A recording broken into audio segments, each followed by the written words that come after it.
भागवतम पंचम स्कंद अध्याय 5। भगवान ऋषभदेव की जो उपदेश हैं अपने पुत्रों के लिए उसका अध्ययन हम कर रहे हैं। श्लोक संख्या 6।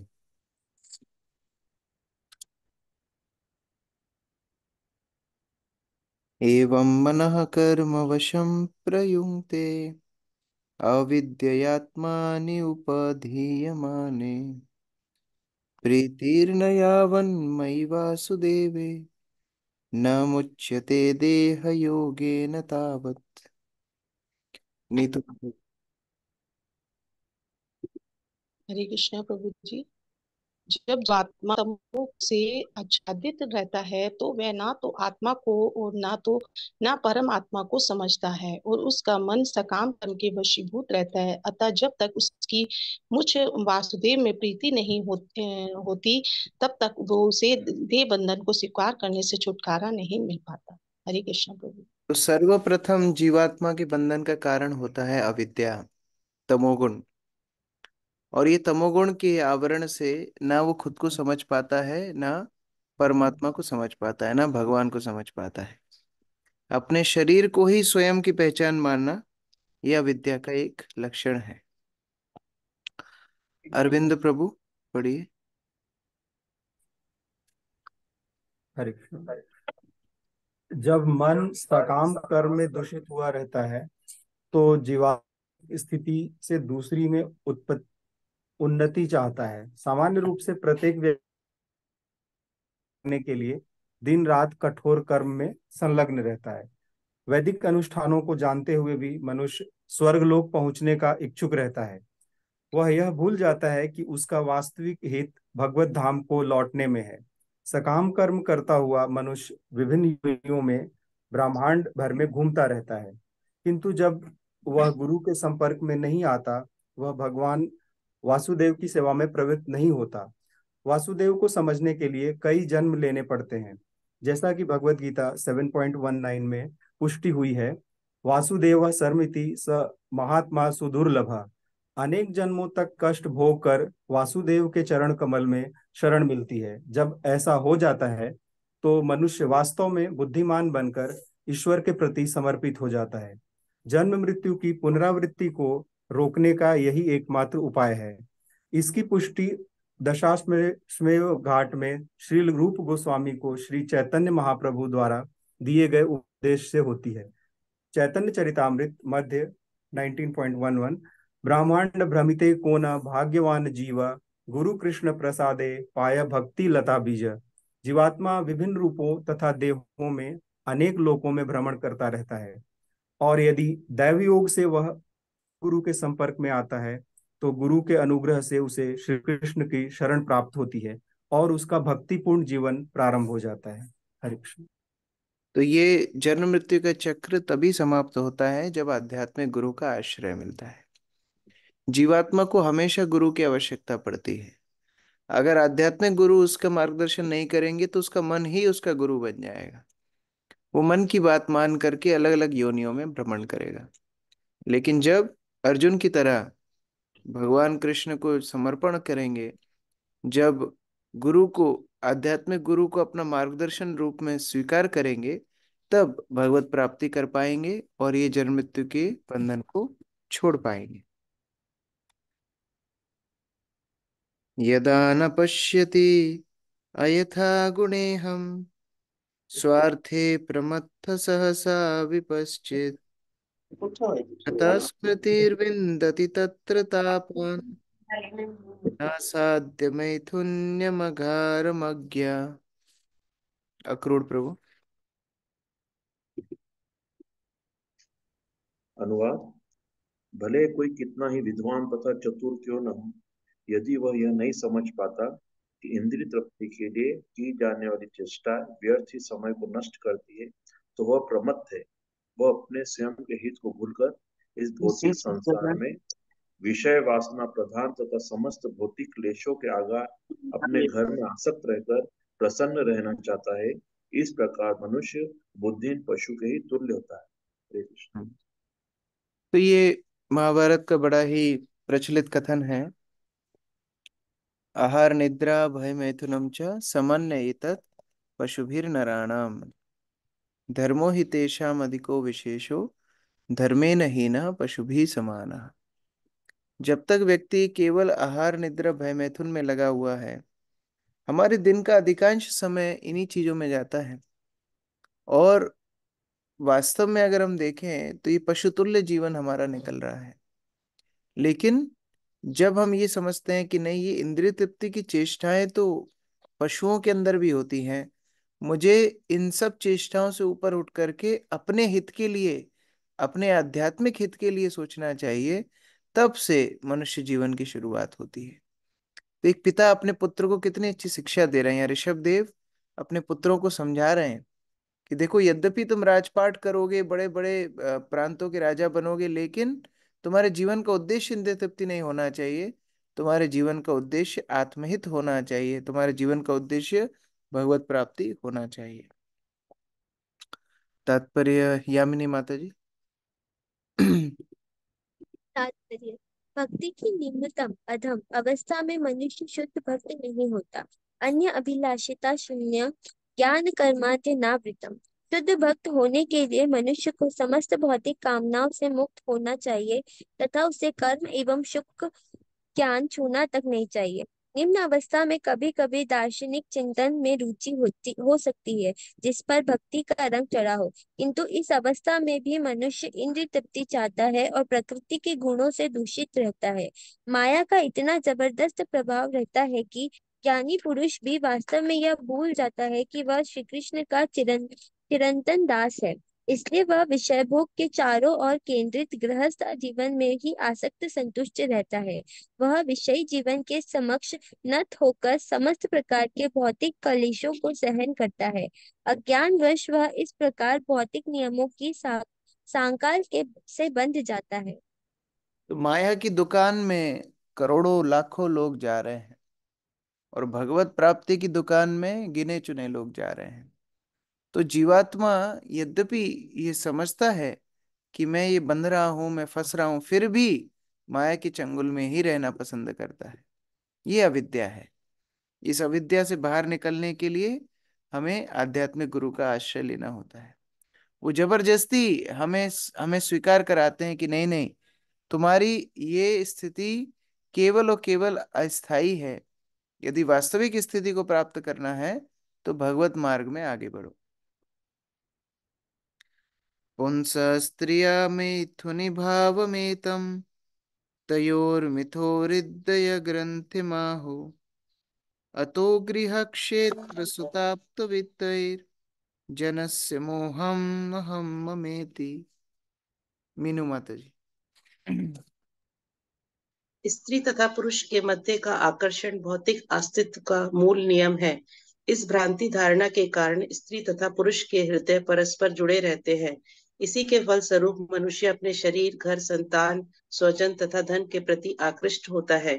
इस प्रकार वह जीवन के मोह को बढ़ाता है और मैं और मेरा के रूप में सोचता है। तो ये भौतिक जीवन की शुरुआत अविद्या से होती है और ये और प्रगाढ़ हो जाती है जब स्त्री पुरुष के बीच में भौतिक आकर्षण बढ़ता है। दो अनजान लोग साथ में रहने लगते हैं, लेकिन उनकी आसक्ति इतनी बढ़ जाती है, इतनी बढ़ जाती है, फिर घर के प्रति आसक्ति, संतान, स्वजन, धन इत्यादि। और फिर यह आसक्ति छोड़ते नहीं छूटती है। फिर भक्ति करने के लिए भी बहुत सारे बहाने होते हैं, क्योंकि हमारी आसक्तियां हमको ये भक्ति करने से रोकती हैं। तो एक चीज है अपनी जिम्मेदारियों का निर्वहन करना, लेकिन आसक्ति केवल कृष्ण से होनी चाहिए। अगर हम संसार को देखेंगे भी तो भी कृष्ण के संबंध में देखेंगे। हाँ, ये परिवारजन मुझे दिए हैं भगवान ने, ये उनकी जिम्मेदारी भगवान से ही मुझे आई है, तो उनका संबंध मेरा संबंध डायरेक्ट नहीं है, भगवान के माध्यम से है। इस तरह भक्त सोचता है।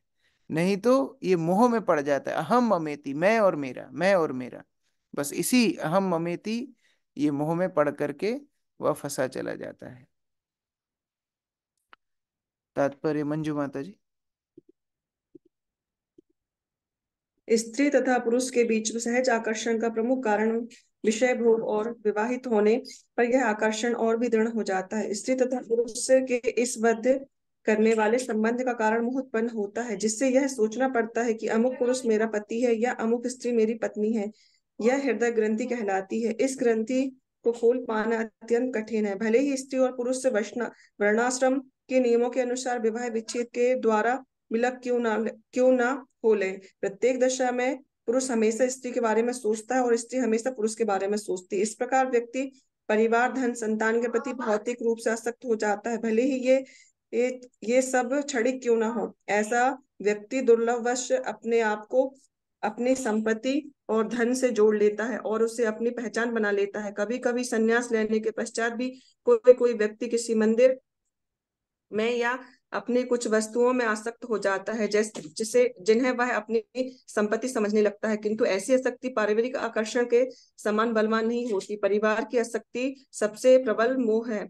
सत्य संहिता में कहा गया है, ब्रह्माज्ञा यज्ञानवल्क्यधा मुच्यते स्त्री सहस्रिणा बोध्यन्ते के चैन तेषा वेशम चा विदो विदुः। कभी कभी यह भी देखा जाता है कि ब्रह्मा जैसे महापुरुष के लिए स्त्री तथा पुत्र बंधन के कारण ही बनते, उल्टे पान या आध्यात्मिक जीवन तथा मुक्ति में सहायक बनती है। तो भी अधिकांश व्यक्ति दाम्पत्य भाव की ग्रंथि से बंधे रहते, फलतः वे भगवान श्री कृष्ण के साथ अपने संबंध को भूल जाते हैं। हरे कृष्ण। तो माया कोई व्यक्ति में नहीं है, माया कोई वस्तु में नहीं है, माया हमारी चेतना में है। यदि हमारी चेतना आसक्त है, हमारी चेतना भौतिक इंद्रिय तृप्ति चाहती है, तो बाहर से दिखने वाली आध्यात्मिक वस्तुएं भी माया बन जाएंगी। जैसे यहाँ प्रभुपाद बता रहे हैं कि कई बार ब्रह्मचारी सन्यासी सब कुछ छोड़ते हैं, फिर आश्रम की कुछ वस्तुओं से आसक्त हो जाते हैं। श्रीपाद रामानुजाचार्य की बड़ी सुंदर कथा आती है कि कैसे उनका एक शिष्य था धनुर्दास, उसके प्रति उनकी काफी स्नेह था। तो गृहस्थ था, तो बाकी ब्रह्मचारी सोचते थे, अरे हमारे गुरु महाराज ये गृहस्थ के प्रति इतनी आसक्त क्यों रहते हैं, हम तो सब कुछ छोड़ के उनके साथ आश्रम में रहते हैं। तो बड़ी लंबी कथा है, लेकिन शॉर्ट में उसका एक अंश है कि एक दिन रामानुजाचार्य ने क्या किया, रात के समय पर जितने भी ब्रह्मचारी शिष्य थे वो सोए हुए थे, उनकी सबकी कोपिन काट दी बीच में से। अब सुबह वो सब उठे तो उन्होंने देखा उनकी कोपिनें कटी हुई हैं। अभी लड़ाई झगड़ा शुरू हो गया, तुमने मेरी कोपिन क्यों काटी, तुमने मेरी, इतनी लड़ाई हो गई, भगवान की मंगला आरती नहीं हुई। तो तब रामानुचार्य ने उनको समझाया, देखो आसक्ति केवल घर में रहने से, आश्रम में रहने से नहीं, आसक्ति चेतना में है। तो अगर हमारी आसक्ति कृष्ण में रहेगी तो हर वस्तु हमें कृष्ण भक्ति करने में सहायता देगी। जैसे हम कंप्यूटर यूज कर रहे हैं, मोबाइल यूज कर रहे हैं, घर में रह रहे हैं, वाहनों का इस्तेमाल कर रहे हैं, सब कुछ इस्तेमाल हो रहा है, लेकिन अगर कृष्ण की सेवा का उद्देश्य है तो ये सब भक्ति में सहायक हो जाएंगे। और अगर कृष्ण की सेवा का आसक्ति नहीं है, हमारे जीवन का केंद्र हम खुद ही हैं, तो कई बार तो लोग अपने बीड बैग से ही आसक्त हो जाते हैं। मेरा लाल कलर का बीड बैग, तुम्हारा पीले कलर का बीड बैग, इनका ब्लू कलर का बीड बैग।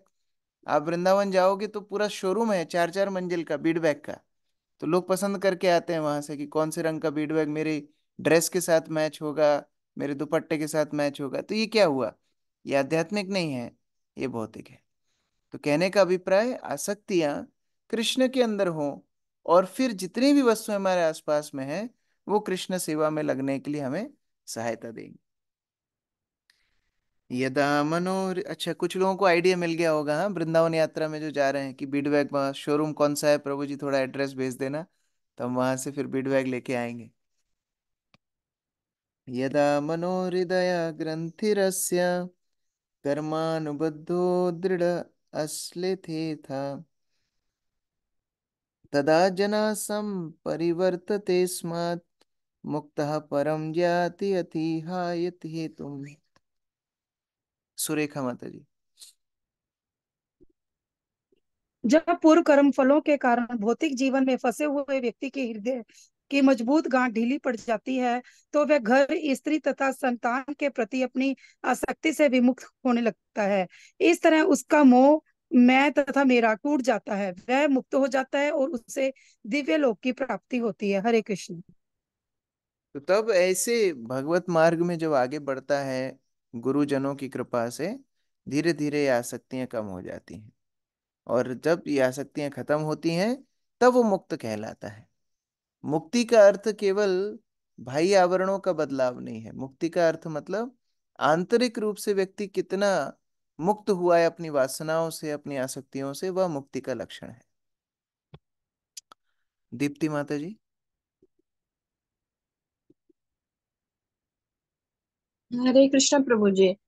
तात्पर्य: साधुओं की संगति तथा भक्ति से जब मनुष्य धीरे धीरे ज्ञान, अभ्यास तथा अनासक्ति के फलस्वरूप सांसारिक बुद्धि से मुक्त हो जाता है, तो हृदय की आसक्ति ग्रंथि ढीली पड़ती है। इस प्रकार वह बद्ध जीवन से मुक्त होकर भगवान के धाम वापस जाने के लिए पात्र बन जाता है। हरे कृष्ण प्रभु ये जी। अनुवाद में भगवान ऋषभ देव ने बोला कि हृदय ग्रंथि कम हो जाएगी पूर्व कर्मों के फल से। पूर्व कर्मों के फल से ये जो फंसा हुआ व्यक्ति है उसकी हृदय ग्रंथि ढीली पड़ जाएगी तो मुक्त हो जाएगा। लेकिन कैसे ढीली पड़ेगी वो प्रभुपाद यहाँ बता रहे हैं, साधुओं की संगति से। साधुओं की संगति करेगा, भक्ति में संलग्न होगा, तब ढीली पड़ेगी। इसलिए प्रभुपाद के तात्पर्य बड़े आवश्यक है। जो गहनतम बातें हैं हम लोग पढ़ के सोचेंगे अरे कैसे हमारी ग्रंथि खत्म होगी, हम तो इतने आसक्त हैं, हम कैसे मुक्त होंगे। प्रभुपाद तात्पर्य में बता रहे नहीं, साधु संतों की संगति करो और उनके अनुसरण, उनकी आज्ञा का अनुसरण करके भक्ति करो, अपने आप ये आसक्तियां खत्म होती जाएंगी। हंसे गुरुमयि भक्त्यानुवृत्त्या वितृष्णया द्वंद्वतितिक्षया च सर्वत्र जन्तुर्व्यसनावगत्या जिज्ञासया तापसेहा निवृत्त्या मत्कर्मभिर्मत्कथाया च नित्यं मद्देव संगात् गुणकीर्तनं मे निर्वैरिसंयोपशमेन पुत्र जिहाय जिहासया देहगेहात्मबुद्धि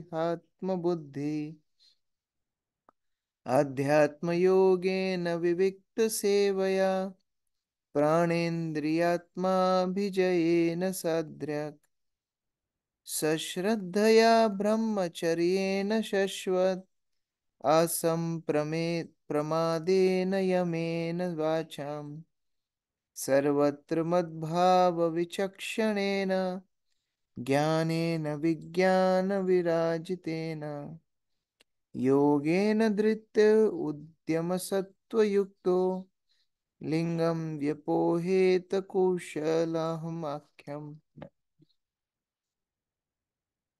राहुल प्रभु, रघुवीर प्रभु।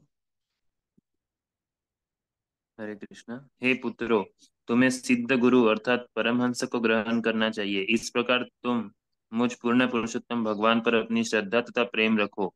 तुम्हें इंद्रिय तृप्ति से घृणा करनी चाहिए तथा ग्रीष्म एवं शीत ऋतु के समान आनंद तथा पीड़ा की द्वैतता को सहना चाहिए।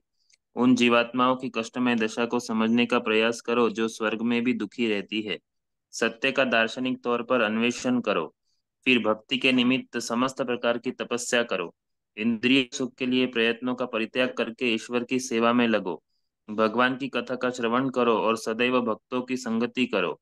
ईश्वर का कीर्तन और गुणगान करो और सबों को आध्यात्मिक स्तर पर संभाव से देखो।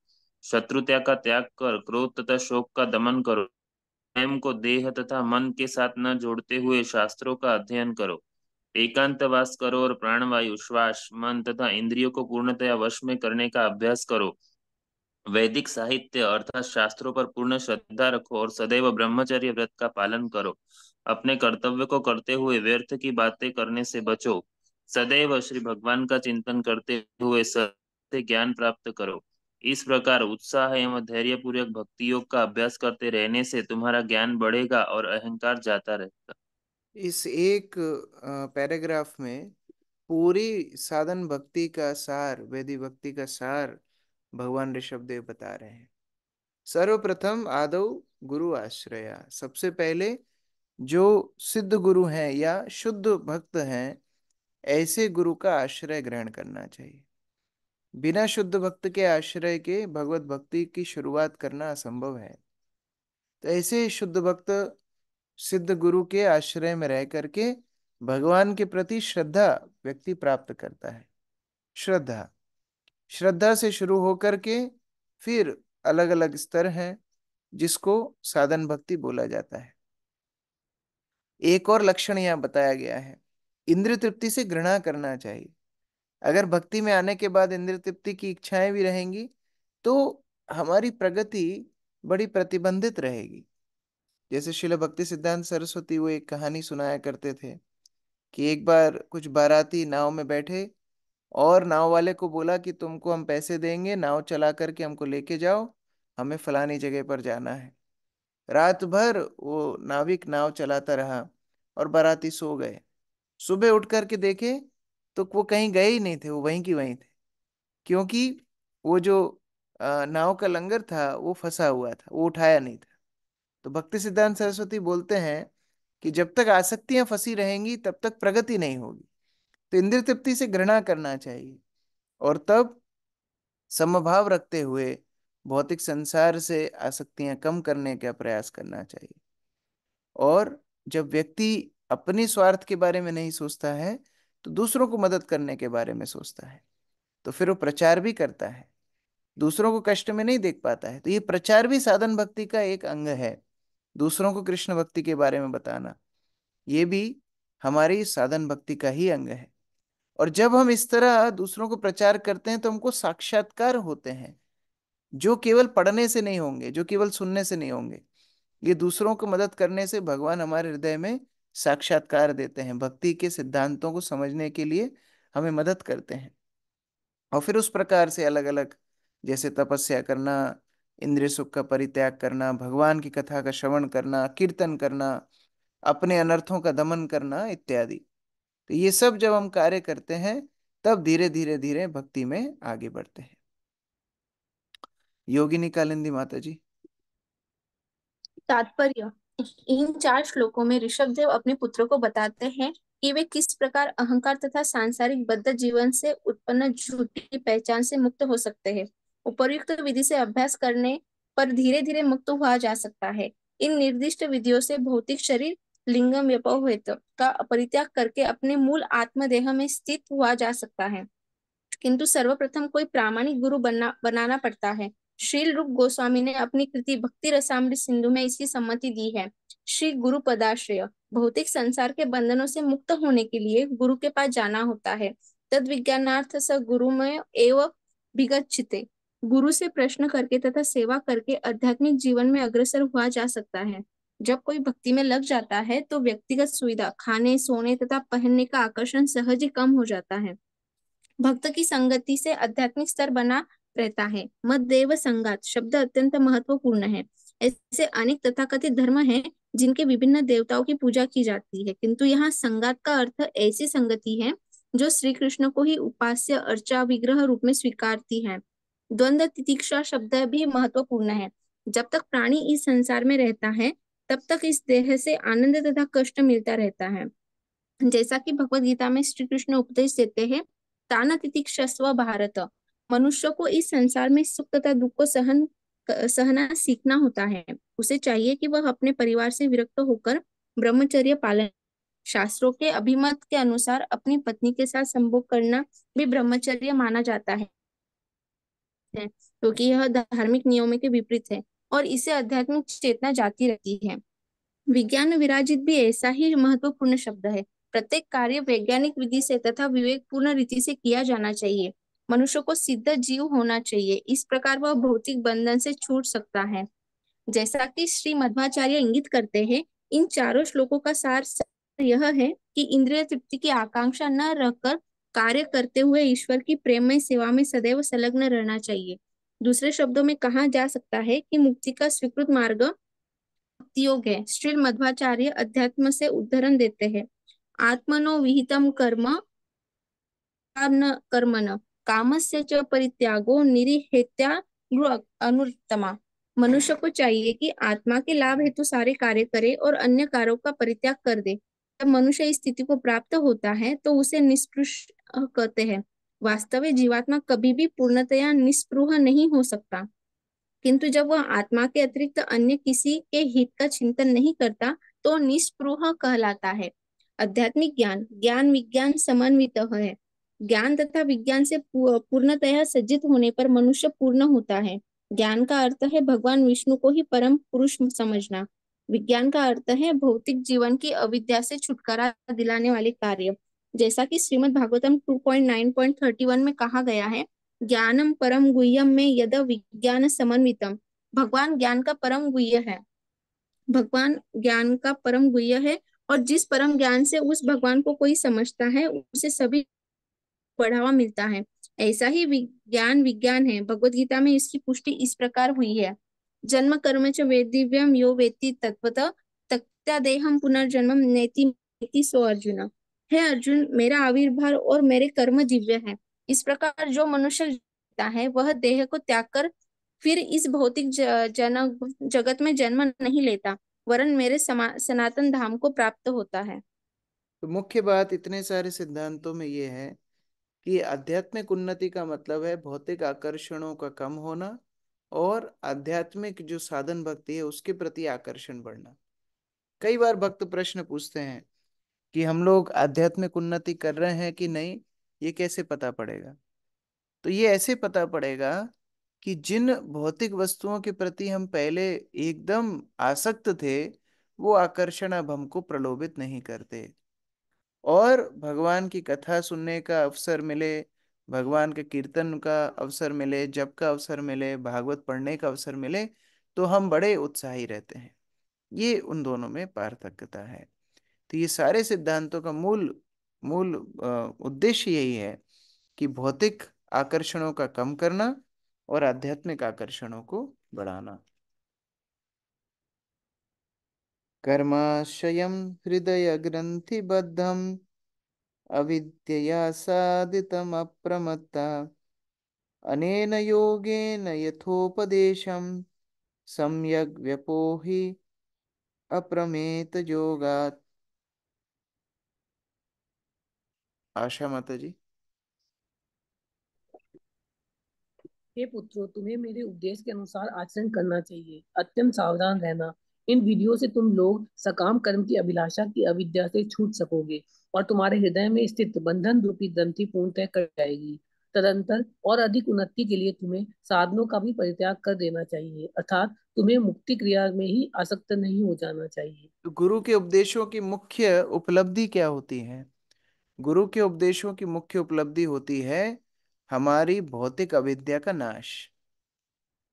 आजकल तो वो गुरु ज्यादा फेमस होते हैं जिन गुरुओं के पास जाने से हमारा व्यापार बढ़ जाए, हमारे धन की वृद्धि हो, हमारे ऐश्वर्य कीर्ति की वृद्धि हो, हमारी बीमारियां दूर हो जाएं, जो कि एक स्तर तक ठीक है, लोगों की समस्याओं का समाधान कर रहे हैं, लेकिन वो आध्यात्मिक गुरु का काम नहीं है। वो कोई डॉक्टर भी कर सकता है, वो कोई कैरियर कंसल्टेंट भी कर सकता है, लेकिन आध्यात्मिक गुरु का काम क्या है? आध्यात्मिक गुरु का काम है अविद्या से छुटकारा दिलाना। तो यहाँ पर हम देख रहे हैं ऋषभ देव कोई भौतिक वस्तु के लिए प्रेरित नहीं कर रहे हैं अपने पुत्रों को। वो बोल रहे हैं तुम अगर मेरे उपदेशों का पालन करोगे तो तुम अविद्या से मुक्त होगे, तुम अपनी आसक्तियों से मुक्त होगे और मुक्ति पथ पर आगे बढ़ोगे। ये मुख्य आशीर्वाद है गुरु का। इसलिए अभी हम प्रभुपाद मेमोरियल फेस्टिवल में सुन रहे थे, एक कथा में बता रहे थे, आई थिंक श्री श्रीमद चंद्रमौली स्वामी महाराज बता रहे थे कि एक व्यक्ति बार बार प्रभुपाद को जोर दे रहा था कि मुझे आशीर्वाद कीजिए, मुझे आशीर्वाद कीजिए। तो प्रभुपाद बार बार उसको बोल रहे थे नहीं नहीं, तुम्हें मेरा आशीर्वाद नहीं चाहिए, लेकिन फिर भी जोर कर रहा था। तो फिर प्रभुपाद बोलते हैं जाओ मैं तुमको आशीर्वाद देता हूँ, तुम्हारा भौतिक जीवन का सत्यानाश हो जाए, तुम्हारा भौतिक जीवन खत्म हो जाए। ये गुरु का आशीर्वाद होता है, जहां पर व्यक्ति अपनी आसक्तियों से मुक्त होकर के भगवत पथ पर आगे बढ़े। ये मुख्य बात है। आरती माता जी।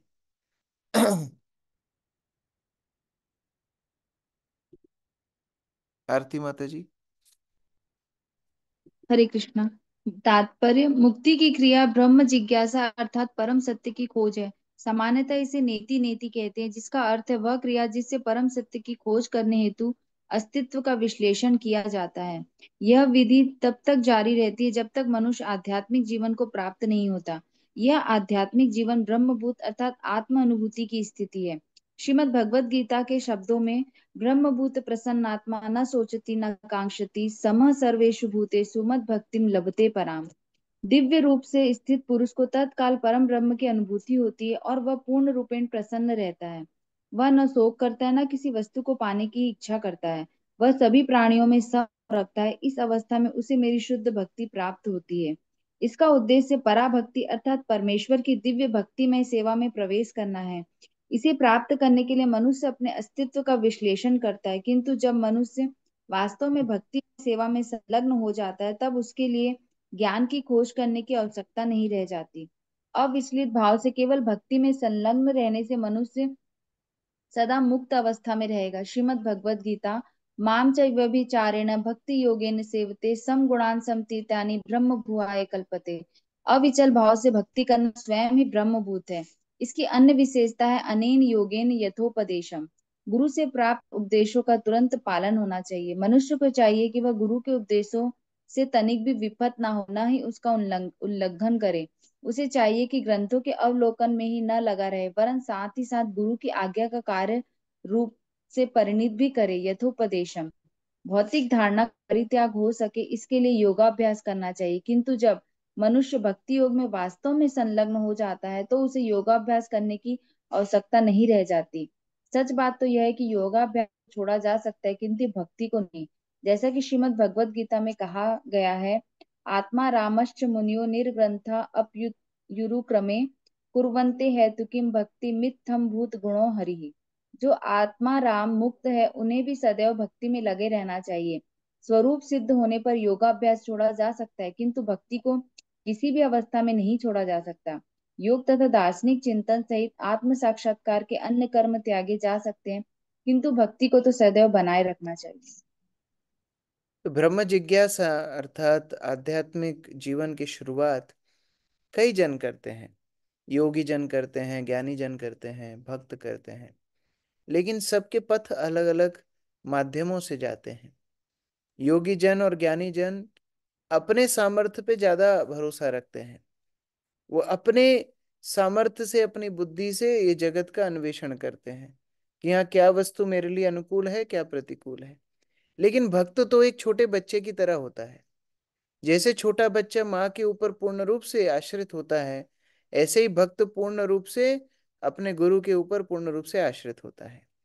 गुरु के बताए हुए मार्ग पर बस चलता रहता है और भगवत प्राप्ति कर जाता है। इसीलिए प्रभुपाद तात्पर्य में बड़े जोर देकर के बोल रहे हैं कि गुरु के आदेशों का कभी उल्लंघन नहीं करना चाहिए। जो गुरु के आदेश हैं वो यथारूप पालन करता जाएगा तो बस भगवत प्राप्ति हो जाएगी। पुत्रांश्च शिष्यांश्च नृपो गुरुर्वा मल्लोक कामो मदनुग्रहार्थ इत्थं विमन्युरनुशिष्यत अतज्ञान नायोजयेत् कर्मसु कर्म मूढ़ान् कम योजयन्मानुजोऽर्थं लभेत निपातयन्नष्टदृशं हि गर्ते।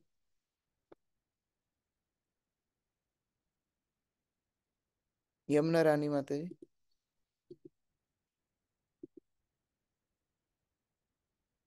हरे कृष्ण प्रभु जी, दंडवत प्रणाम। यदि किसी मनुष्य को घर लौटने अर्थात ईश्वर के धाम वापस जाने की अभिलाषा हो तो उसे चाहिए कि वह भगवान के अनुग्रह को जीवन का परम लक्ष्य माने। यदि वह पिता है तो अपने पुत्र को, यदि गुरु है तो अपने शिष्य को, और यदि राजा है तो अपनी प्रजा को इसी प्रकार शिक्षा दे जैसा कि मैंने उपदेश दिया है। उसे चाहिए कि क्रोध रहित होकर इन्हें शिक्षा देते रहे।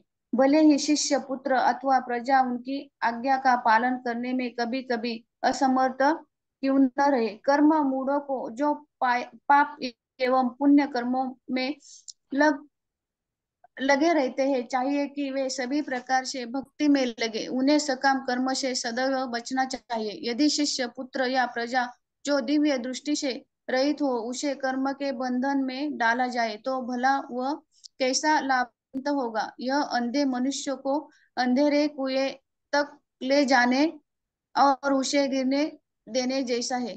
हरे कृष्ण।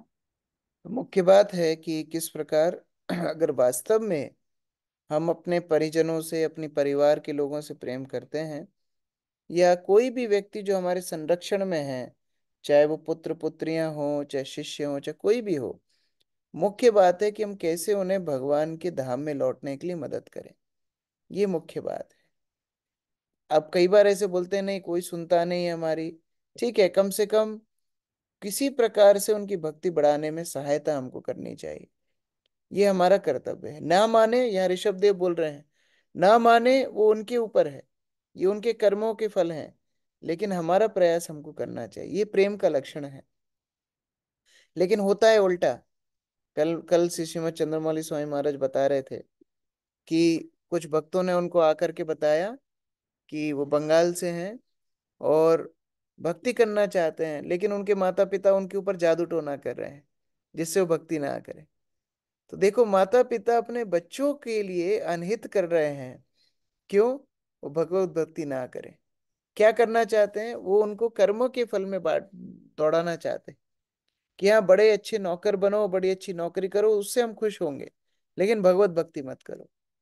तो यहाँ पर भगवान ऋषभ देव बोल रहे हैं, यदि शिष्य, पुत्र या प्रजा जो दिव्य दृष्टि से रहित हो, उसे कर्म के बंधन में डाला जाए तो भला वह कैसे लाभान्वित होगा? पहले से फंसा हुआ है और ज्यादा उसको कर्म में डालने के लिए प्रेरित किया जा रहा है। वो तो एक तरह से अंधे कुएं में अंधे व्यक्ति को धक्का देने के समान है। अंधा व्यक्ति वैसे ही बेचारा असहाय है, दूसरों के ऊपर परतंत्र है, और ऐसे व्यक्ति को अंधे कुएं में धक्का दे दिया जाए तो ये कितना उसके साथ उसके साथ कितना बड़ा धोखा है। उसी प्रकार से पहले से ही लोग भगवान को भूले हुए हैं, पहले से ही लोग भगवत विद्वेषी हैं, और उन लोगों को भगवत ज्ञान ना दिया जाए, उनको और ज्यादा भौतिकवाद के लिए प्रेरित किया जाए, तो उनके साथ कितना बड़ा धोखा हम कर रहे हैं। उनकी आध्यात्मिक चेतना को हम बर्बाद कर रहे हैं। ओजस्विनी माता जी। श्रीमद् भगवद गीता 3.26 में कहा गया है, ना बुद्धि भेदम जनयेद ज्ञानम कर्म संगिनाम जोष्य यत् सर्वकर्माणि समाचरण। ज्ञानी पुरुष को चाहिए कि सकाम कर्मों में आसक्ति वाले अज्ञानियों की बुद्धि में भ्रम उत्पन्न न करे, अर्थात उन्हें कर्म से विमुख न करे, वरन अपने आचरण से उन्हें भक्ति भाव के साथ कर्म करने में ही लगाए। हरे कृष्ण। ये भगवान भगवत गीता में बोलते हैं कि जो लोक संग्रह नहीं करना चाहिए, उनको अपने कर्मों के अनुसार भगवान से जोड़ने का प्रयास करना चाहिए। लोका स्वयं श्रेयसी नष्ट दृष्टिर यो अर्थान समीहेत निकाम कामः अन्योन्य वैर सुखलेश हेतो अनंत दुखम च न वेद मूढ़ा। श्याम गोविंद प्रभु जी। अज्ञानवश भौतिकवादी व्यक्ति अपना सच्चा हित नहीं समझ पाता। जो जीवन का कल्याणकारी मार्ग है, वह भौतिक सुख की काम इच्छाओं से बंधा रहता है और उसकी सारी योजना इसी एक कार्य के लिए तैयार की जाती है। ऐसा व्यक्ति क्षणिक सुख के लिए वैरपूर्ण समाज की सृष्टि करता है और अपनी मानसिकता के कारण वह दुख के सागर में कूद पड़ता है। ऐसे मूर्ख व्यक्ति को इसका ज्ञान भी नहीं होता। देखिए, हर व्यक्ति, जैसे मान लीजिए कोई कंपटीशन है, मान लो कुकिंग कंपटीशन है, 10-12 लोग अपनी अपनी कुकिंग कर रहे हैं। अब मान लो हर व्यक्ति ये सोचे कि मैं दूसरे कुकिंग बिगाड़ दूंगा, उसका थोड़ा ध्यान भटकेगा, वो थोड़ा नमक डाल देगा, थोड़ा ध्यान भटकेगा, उसमें तेल ज्यादा डाल देगा, तो किसी का भी खाना अच्छा नहीं पकेगा।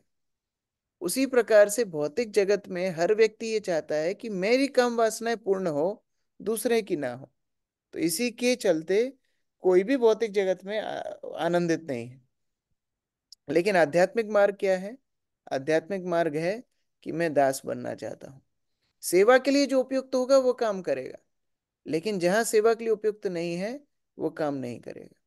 तो इसीलिए ऐसे समाज में हर व्यक्ति संतुष्ट हो सकते हैं। प्रफुल्ल प्रभु। नष्ट दृष्टि शब्द का अर्थ है जो भविष्य को नहीं देख पाता, और यह शब्द इस श्लोक में अत्यंत महत्वपूर्ण है। जीवन तो एक शरीर से दूसरे शरीर में स्थानांतरित होता रहता है, और इस जीवन में किए गए कर्मों का अच्छा या बुरा फल इसी जन्म में, अन्यथा अगले जन्म में मिलता रहता है। जो अल्पज्ञ है और जिसके पास भविष्य को देखने की दृष्टि नहीं है, वह इंद्रिय तृप्ति हेतु अन्य व्यक्तियों से दुश्मनी मोल लेता है और लड़ता भिड़ता रहता है। इसके फलस्वरूप उसे अगले जीवन में कष्ट उठाना पड़ता है, किंतु वह अन्य व्यक्ति की भांति कार्य करता है, जिससे उसे निरंतर कष्ट झेलने पड़ते हैं। ऐसा व्यक्ति मूढ़ है, क्योंकि वह मात्र अपना समय नष्ट करता है और ईश्वर की भक्ति को नहीं समझ पाता। जैसा कि श्रीमद् भगवद गीता 7.25 में कहा गया है, नाहम प्रकाश सर्वस्य योग माया समावतः, मूढ़ो अयम नाभिजानाति लोको माम जम अव्ययम। मैं मूढ़ तथा अल्पज्ञ मनुष्यों के समक्ष कभी प्रकट नहीं होता। उनके लिए मैं अपनी योग माया में छिपा रहता हूँ। इस प्रकार मोहित हुआ संसार मुझ अजन्मा तथा अच्युत को नहीं जान पाता। कठ उपनिषद में भी कहा गया है, अविद्या मंत्रे वर्तमाना स्वयं धीरा पंडितम मन्यमाना। जब अब भी कुछ अज्ञानी लोग दूसरे अंधे लोगों के पास नेतृत्व प्राप्त करने के लिए जाते हैं, फलस्वरूप इन दोनों को कष्ट उठाना पड़ता है। एक अंधा द्वारा दूसरे अंधे को खड्डे में ले जाने वाला होता है। हरे Krishna.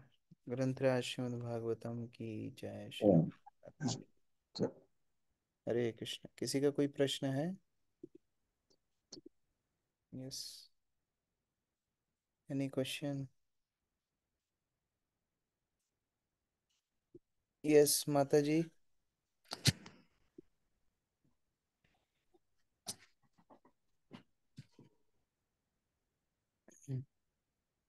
Unmute please. Mauritius. Yes, Hare Krishna Prabhu. धन्यवाद माता जी। Yes, I am Kripalu Keshavi. This is my legal name. Yeah, I was just mixed up. Yesterday, yeah. Yes. So, yeah, I'm just telling it was the festival in Ujjain was very grand style. I could not follow the whole, but one thing I am really inspired by the lecture of the Mataji. I think her name is Devi. देवी शक्ति माता जी। Yes. Yes, so inspiring. I feel that how can I can follow her. This is so inspiring. Yes, this I think she's old also like me, but has done so much Yeah, she for stays in Prabhupada. Vrindavan. She stays in Vrindavan. So you go to Oh, Vrindavan, you can meet her. oh, she said there. I have been so many times, but I don't know. Yes. And Prabhuji, what she was saying, she is doing something next year for I couldn't understand for Vrindavan for Prabhupada. Yeah, A project.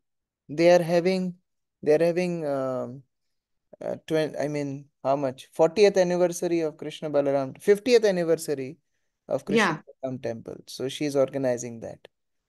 Okay, that's nice. Hare How Krishna. old is she maybe? Like me, 70? A devotee's life is eternal, so difficult to tell. Hare Krishna. Yeah, but she's so, I think, enthusiastic, dedication, and so I praying just to be like. तो देवी शक्ति माता जी, उन्होंने almost 50 वर्षों से प्रभुपाद की सेवा की है, और बड़े बड़े सन्यासियों को, देवामृत महाराज, चंद्रमौली स्वामी महाराज, सबको भक्त बनाया है। बहुत ही, मतलब बहुत सारे प्रभुपाद शिष्यों को भक्त बनाया है। तो she is highly respected in Prabhupada disciples. Book distribution के थ्रू। बुक डिस्ट्रीब्यूशन के थ्रू। और अभी भी माता जी कर ही रही हैं, प्रतिदिन प्रभुपाद की पुस्तकों का वितरण स्वयं करती हैं। Okay, nice, so nice. Thank you so much, Prabhu. Hare Krishna. Thank you so much. Hare Akrur प्रभु। हरे कृष्णा प्रभु जी, धन्यवाद प्रणाम। प्रभु जी, 7 श्लोक का तात्पर्य है, उसमें दो लाइन है, जैसे शुद्ध भक्त होने के लिए मनुष्य को समस्त भौतिक कामनाओं से मुक्त होना चाहिए तथा उसे कर्म एवं शुष्क ज्ञान छूना तक नहीं चाहिए। तो प्रभु जी, ये इसका तात्पर्य। ज्ञान कर्मादि अनावृतम, जो भक्ति रसामृत सिंधु में बताया है, जब शुद्ध भक्ति में व्यक्ति संलग्न होता है तो कर्म और ज्ञान से मुक्त होना मतलब क्या है? कर्म प्रवृत्ति है, इस भक्ति की क्रिया से मुझे कुछ मिलेगा, ये कर्म प्रवृत्ति है। मैं भक्ति करूंगा तो मुझे संतुष्टि मिलेगी। कई लोग बोलते हैं ना, हम जप करते हैं हमको बड़ा शांत लगता है। तो क्या जप केवल हमारी शांति के लिए हम करते हैं? नहीं, हम करते हैं भगवान की प्रसन्नता के लिए। तो ये कर्म टेंडेंसी होती है। दूसरा है ज्ञान। ज्ञान प्रवृत्ति क्या है? मैं मुक्त हो जाऊंगा। क्यों भक्ति करता हूं? कि यहाँ भौतिक संसार में बड़ा झमेला है, यहाँ से छूट करके मैं भगवान के धाम चला जाऊंगा, वहां कोई कष्ट नहीं मिलेगा। तो ये ज्ञान प्रवृत्ति है। तो इन दोनों प्रवृत्तियों से मुक्त होना ये शुद्ध भक्ति है, जहाँ व्यक्ति ना कर्म और ज्ञान दोनों की प्रवृत्तियों से कोई सरोकार नहीं रखता। उसका एकमात्र ध्येय है कृष्ण किस में प्रसन्न होंगे, मैं वो काम करूंगा। ठीक है। थैंक यू प्रभु जी। हरे कृष्ण। बसंत प्रभु। हरे कृष्णा प्रभु जी, धन्यवाद, प्रणाम प्रभु जी। इस पीएमएफ में हम ये समझ पा रहे थे कि जो जैसे श्रील प्रभुपाद जी अपने गुरु के लिए पूरा जीवन समर्पण कर दिए, गुरु के आदेशों के लिए इतना। और हिज होलीनेस भक्ति चारू स्वामी गुरु महाराज को भी देख रहे थे कि सेंटर में श्रील प्रभुपाद जी को रख रहे थे। तो प्रभु जी, मेरा प्रश्न ये है कि जो, वैसे तो मैं इस प्रश्न पूछने के योग्य नहीं हूँ, लेकिन एक लक्ष्य बना सकते हैं कि हम कैसे एक अच्छा शिष्य बन सके और किस तरह से हमें प्रयत्न करना चाहिए, क्योंकि हमारी जो अभी कंडीशन है। हरे कृष्ण। भागवत में एक उदाहरण आता है कि एक कैटरपिलर ये बटरफ्लाई के ऊपर, यानी कि तितली के ऊपर ध्यान करता करता तितली जैसा बन जाता है। उसी प्रकार से शिष्य को गुरु के ऊपर ध्यान करना चाहिए। हम लोग ये संसार दावानल प्रार्थना में गाते हैं, यशस्त्री संध्यम। यशस्त्री संध्यम मतलब गुरु के ऊपर ध्यान करना।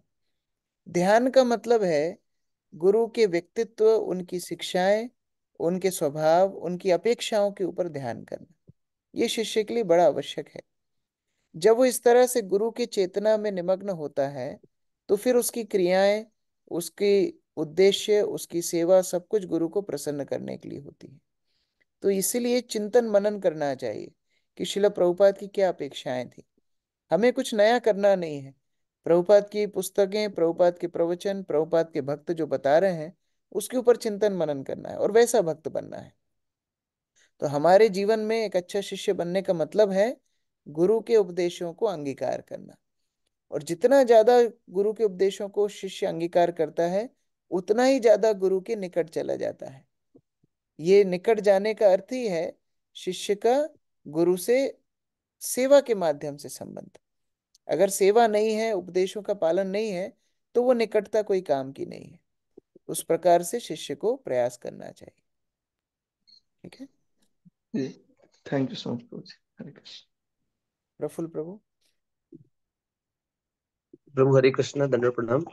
प्रभु कभी कभी जब हम लोग एकांत में होते हैं तो हम भगवान से प्रार्थना करते हैं कि भगवान हमको आपकी शरण में बुलाइए, हम पे कृपा करिए, मैं आपके पास आना चाहता हूँ। पर वो इंटेंसिटी उतनी नहीं होती है, मतलब उसमें भी शायद वो इंटेंसिटी इतनी कम होगी शायद, इसलिए कि हमको लगता है हमारा परिवार भी हमको दिखता है, बच्चे भी रहते हैं। इवन हमको पता है कि हम स्वरूप सिद्ध, हमारा हम भगवान के, हमारा स्वरूप अलग है, फिर भी ये हमारे उससे नहीं जाता है। मतलब हम प्रार्थना करते हैं, वो प्रार्थना होती है पर वो इंटेंसिटी नहीं होती प्रभु। इसका इसका कारण है हमारा अशुद्ध मन। चैतन्य चरितामृत में बताया है, मलिन मन नहीं कृष्णेर स्मरण। जब तक मलिन मन है, जब तक मन अशुद्ध है, तब तक कृष्ण का स्मरण, कृष्ण को प्रार्थना, कृष्ण के प्रति तीव्रता भक्ति में नहीं आती है। अब वो मलिन मन को कैसे शुद्ध मन करें? सेवा के माध्यम से। तो जब हम गुरु के प्रति अपना समर्पण सेवा के माध्यम से दिखाते हैं, वो सेवा से धीरे धीरे हृदय शुद्ध होता है। और उस सेवा में श्रवण कीर्तन भी संलग्न है। जो हम जप करते हैं वो भी गुरु की सेवा है। प्रभुपाद तात्पर्य में लिखते हैं चैतन्य चरितामृत में कि अपनी 16 माला का जप करना गुरु की प्रथम सेवा है। उसके बाद भागवत श्रवण करना भी गुरु की सेवा है, क्योंकि गुरु का उपदेश है नित्यम भागवत सेवा। उसी प्रकार से मंदिर में जाकर के सेवा करना या प्रभुपाद के आंदोलन में प्रचार कार्य को आगे बढ़ाना, ये सारी सेवाओं के माध्यम से क्या होता है, हृदय शुद्ध होता है। और जब हृदय शुद्ध होगा, उस समय पर जब हम कृष्ण को प्रार्थना करेंगे वो तीव्रता अलग होगी। तो इसीलिए धीरे धीरे, इट्स ए ग्रेजुअल प्रोसेस, धीरे धीरे धीरे हमको आगे बढ़ना है। साथ साथ में हम लोग प्रयास करते रहें, लेकिन जब हृदय शुद्ध हो जाएगा और तब जब हम भगवान को पुकारेंगे, वो शुद्ध नाम कहलाता है। अभी हमारा नाम अपराध और नाम आभास के बीच में कहीं जप हो रहा है, लेकिन शुद्ध नाम कब होगा, जब पूर्ण रूप से हृदय शुद्ध हो जाए। ठीक है, जय प्रभु। हरे कृष्णा प्रभु जी, दंडवत प्रणाम। प्रभु जी, मेरा सवाल ये था, जैसे कि हम कभी कभी अपने परिवार को, अपने मतलब आसपास, जैसे हम लोगों को जब प्रीचिंग करते हैं, तो हम लोग के अंदर एक एक्सपेक्टेशन का भाव भी आ जाता है। मतलब वो काइंड ऑफ आसक्ति, मेरे को लगता है कि हम उनसे एक्सपेक्ट करने लगते हैं कि जो मैं करवा रहा हूँ, मैं वो चीज ये लोग कर ही नहीं रहे हैं। तो फिर हमारे को अंदर डिमोटिवेशन भी आने लगता है। और प्लस में फिर कभी कभी इसी तरह का एक्सपेक्टेशन हमारे को नॉर्मल डेज में भी आने लगता है कि हम लोग के पास पैसा नहीं आ रहा, या हमारे को जो चाहिए वो चीज मिल नहीं रहा है। तो कहीं ना कहीं प्रभु जी, ये आसक्ति है कि लोगों से एक्सपेक्ट करना और रिजल्ट के प्रति बहुत ज्यादा हम मतलब अटैच हो जाते हैं। तो प्रभु जी, उससे कैसे डिटैच हुआ जाए, कैसे उससे आसक्ति तोड़ी जाए? देखिए, कृतज्ञता कृतज्ञता अपेक्षाओं के विपरीत होती है। जहाँ कृतज्ञता है वहाँ अपेक्षा नहीं है, जहाँ अपेक्षाएं हैं वहाँ कृतज्ञता नहीं है। तो जब हम भगवत मार्ग में आए हैं, तो हमको कृतज्ञ बनना सीखना है। अपेक्षाएं रहेंगी तो कभी वो हृदय कृतज्ञ नहीं होगा। परिवार से अपेक्षाएं, व्यापार से अपेक्षाएं, सभी स्थानों से अपेक्षाएं। मान लो गुरु हमसे अपेक्षा करते, तो हमसे कितने नाराज हो जाते। हम जितने संदेश सुन रहे हैं, क्या हम वो पालन कर रहे हैं? तो गुरु को कितना नाराज होना चाहिए, प्रभुपाद को हमारे ऊपर कितना नाराज होना चाहिए कि मैं इन मूर्खों को इतना सिखा रहा हूँ मेरे पुस्तकों के माध्यम से, मेरे मंदिरों के माध्यम से, लेकिन ये तो पालन कर ही नहीं रहे। लेकिन ऐसा गुरु नहीं करते हैं, क्योंकि गुरु जानते हैं कि नहीं, इन लोगों को मैं अवसर दे रहा हूँ और ये धीरे धीरे धीरे उस मार्ग पे आगे बढ़ेंगे। उसी प्रकार से प्रचारक का काम होता है। प्रचारक को कृतज्ञ होना चाहिए कि मैं सेवा कर रहा हूँ, बाकी कृष्ण की इच्छा है कि वो कितना फलित होगा। आप कृष्ण की इच्छा के विरुद्ध काम नहीं कर सकते। तो हम जब प्रचार करते हैं, चाहे वो बुक डिस्ट्रीब्यूशन हो, चाहे परिवारजनों को कुछ भक्ति के बारे में बताना हो, चाहे कोई भी काम करना हो, हमारा उद्देश्य यही होना चाहिए कि हम अपना कर्तव्य कर रहे हैं। अब भगवान की जितनी इच्छा होगी उतना कार्य वो सिद्ध करेंगे। इसलिए भक्त लोग अपनी भाषा में दो शब्द जोड़ लेते हैं, कृष्ण विलिंग। जैसे कई बार हम भक्तों को पूछते हैं ना, प्रभु जी आप कितनी बजे तक पहुंच जाएंगे? वो बोलते हैं मैं 3 बजे तक पहुंच जाऊंगा, यदि कृष्ण की इच्छा रही तो। Krishna willing, I will reach by 3 PM। मतलब कृष्ण की इच्छा सर्वोपरि है। हम तो अपना कार्य कर रहे हैं, लेकिन यदि भक्त के अंदर ये भावना नहीं रहेगी कि कृष्ण की इच्छा से सब कुछ होता है, तो हमारे प्रचार का मतलब क्या है, हमारी भक्ति का मतलब क्या है?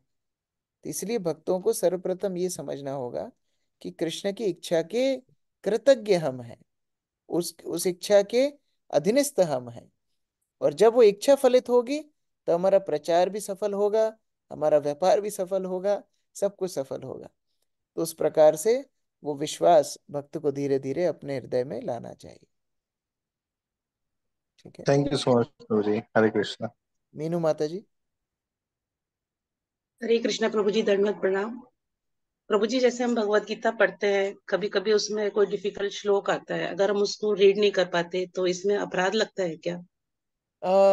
अपराध तो नहीं है, क्योंकि चैतन्य चरितामृत में ये कहानी आती है, शुद्ध शुद्ध गीता पढ़ी, गुरु आज्ञा मानी। चैतन्य महाप्रभु को एक ब्राह्मण बोलता है कि मैं गीता ठीक से नहीं पढ़ पाता हूँ, लेकिन फिर भी पढ़ता हूँ, कभी टूटा फूटा पढ़ता हूँ। क्यों पढ़ता हूँ? गुरु आज्ञा मानी, मेरे गुरु ने उपदेश दिया है। तो उसी प्रकार प्रभुपाद की अपेक्षा है सभी भक्त उनकी पुस्तकें पढ़ें।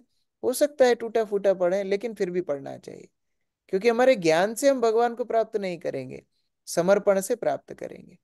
तो जब गुरु आज्ञा के लिए समर्पित भक्त होता है, वो टूटा फूटा पढ़े तो भी उसको पूर्ण फल मिलेगा। भावग्राही जनार्दना, शास्त्र में एक श्लोक है, धीरो वदति विष्णाय विष्णवे, मूर्खो वदति विष्णाय, उभयस्तु समान पुण्यम भावग्राही जनार्दन।